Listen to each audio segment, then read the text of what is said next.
Hello मित्रों, नवा vlog में તમારું બધાનું સ્વાગત है। तो ओળી आजकल करते करते नजीक આવી જી। तो આજે જુઓ જયપાલ 2 દિવસથી રોતો હતો કે મમ્મી મને ઢોલ લઈ આલો કરીને।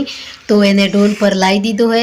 પર જુઓ પહેલાં 2 દિવસ પહેલાં અમારા ગામમાં શોખ હતો। તો આપણે ડોમર સમાજમાં ગમે તે શોખવાળી વિધિ કરતો હોય તો પછી એ બધું કરી દેવા પડે। પછી એના બાદ આપણે ઢોલ વગાડાય। તો જે અમારા ગામમાં જે રિવાજ હતો શોખનો એ બધો કમ્પ્લીટ પૂરો કરી દીધો। તો આજે ઢોલની પહેલી શરૂઆત કરી હતી। તો જયપાલની આજે અમે ઢોલ પર કમ્પ્લીટ પકડાઈ દીધો હે અને રેડી પર કરાવી દીધો તે પર ખુશ છે ઢોલને બદલા। તો જુઓ જયપાલ ખુશ છે ને, ખુશ છે ને? તો જુઓ બધાને કીધે કે તમે બધાએ ઢોલ લાવજો ને વગાડજો ને ઓળી હારી રીતે મનાવજો એવું કીધે। જયપાલ તો ઢોલના બારામાં ખુશથી જ જો ચમકે સોરોની ઓળી આવે એટલે એને ઢોલની જરૂરત હોય, બસ નવો કપડો લાવવાની એવી ખુશી હોય। તો આજે જયપાલની ઢોલ પર લઈ આવ્યો। તો જયપાલ વગાડશે ઢોલ કેવો વાગે હે। તો જુઓ જયપાલ ઢોલ પર વગાડે હે।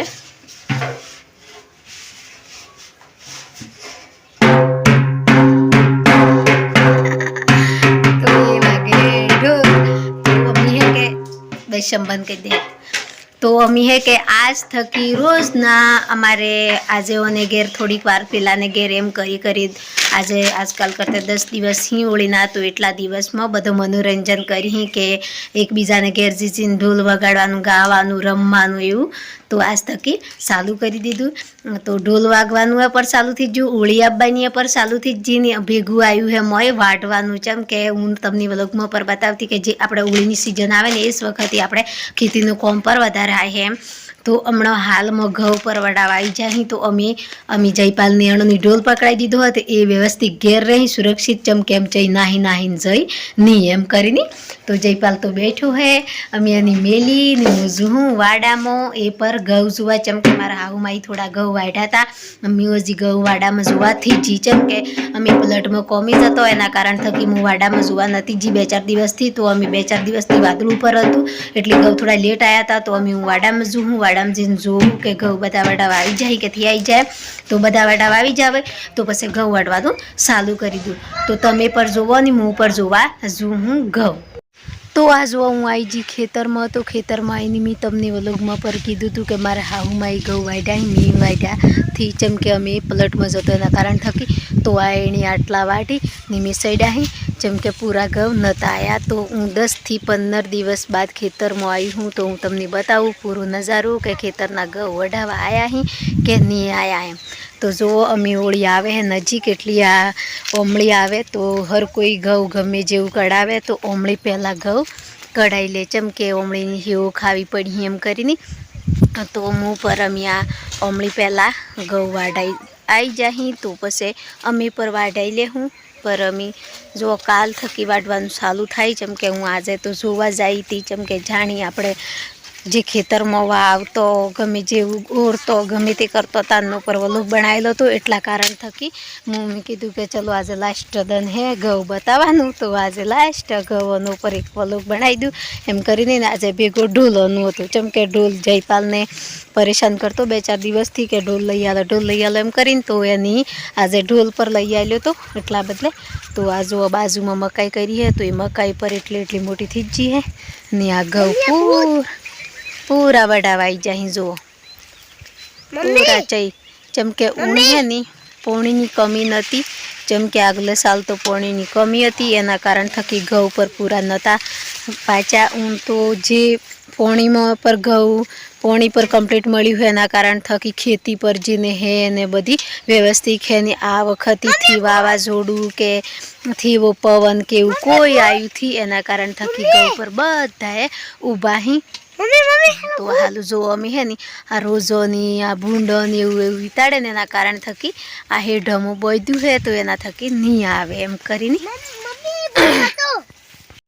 તો આ મકાઈ જુઓ હું મકાઈમાં પહેરશું ને તો કી દેખાતું આટલું દેખાય એટલી મોટી મકાઈ જુઓ આપણે સુમાઈની મકાઈ થાય ને તો એટલી બધી કેળે નહીં પર આ હિયાળાની ઉનાળાની મકાઈ કરો ને તો કેળે વધારે ચમકે પોનેઠું હે ને પોતરીઓ જેવી આવી એટલા બધી। તો આ જયપાલ પર માર પસવાડ આવે ચો જયપા આવી રહ્યો જયપાલ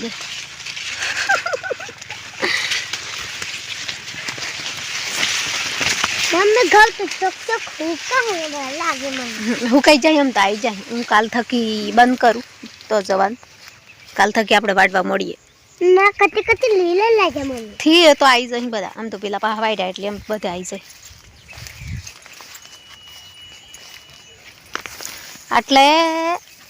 આટલે પડી જતા વરસાદ પર ઊંઠી પડ્યા પેલા વાડામાં જવું લલ્લુ હેડો ઓળો લેતો આય હું થોડોક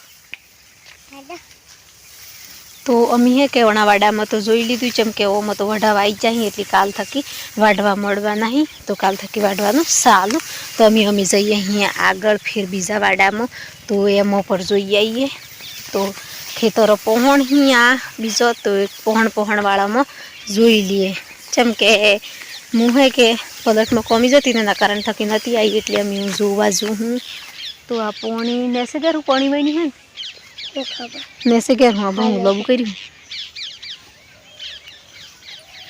નવ્યો કાકો ચો સપી દેખા થી અહીં નવલું કાકો અમને હતો ચો તો ની ગયો તો નેસે ઘર જા આ પંપ તો આવી રહ્યું તમ તો ઓય સપાડી મેળું હે હજુ દવા મારવાનું પંપ પર હાથી દિસ્તે ચાલુ કરી આમાં કાંઈ નાથી ચાલુ કરવાનું બેટા બગડી જાય માઈ છે હેડો દિસ્તે જો આ જઈ પહેલાનો માળો જેમ કે આ રખવાળી રાખીને હોય રોજો આવી ભૂંડરો આવી એના કારણ થકી સ્પીકર પેલા મારા કાકો હી આવી હી જેમ કે આ સીઓ જો હી તો જઈ માળા પર સડી એમ કરીને તો એ રખવાળી કરવા કઈ બદલે ચાલો વાયમાં કાય ઓલી આ જો આ બીજું ખેતર હે પર ઓમાં હે કે પૂરા પલટવાળા ઘઉં હી જેમ કે પેલા પલટના ઘઉં આવી એમ કી ને એ હી તો એ ઘઉં હે કે આપણે પેલો ઘઉં જેવો કેન્ટોથી આવતો એ બીજે શાળાએ જો હાળના જેવું દેખાય જેવી રીતે આ હાળ હોય ને એવું તો આ નજીકથી બતાવું આવમાં પર પૂરો હોય